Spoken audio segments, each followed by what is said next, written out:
ছেলেদের জীবন যতটা সহজ মনে হয়, বাস্তবতা ঠিক ততটাই কঠিন। সবার চোখে একটা ছেলে যতটা স্বাধীন, বাস্তবে একটা বয়সের পর সে ঠিক ততটাই পরাধীন।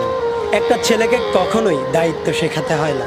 তার উপর ছেলেটা যদি হয় মধ্যবিত্ত, তাহলে তো শেখানোর আর কোনো কথাই আসে না। বাবার পরে যখন সংসারের হালটা ধরতে হয়, তখনই দায়িত্ব নামক শব্দটা আপনা আপনি তার মাথার মধ্যে ঢুকে যায়। আর তখনই সবচাইতে চঞ্চল ছেলেটাও একেবারে শান্ত হয়ে যায়। যেই ছেলেটাকে মা বাবার কাছে আবদার করত, সেই ছেলেটাই আজ সবার আবদার পূরণ করতে চিরদার্য। যেই ছেলেটাকে কোনো কিছু না পেলে রাগ করতো, সেই ছেলেটাই আজ নিজের শখ বিসর্জন দিয়ে ছোট ভাই বোনের শখ পূরণ করতে ব্যস্ত। ছেলে মানুষ মানেই তাদেরকে পাষাণ মনে করা হয়। সত্যিই কি তাই, নাকি তাদেরকে পাষাণ হতে হয়?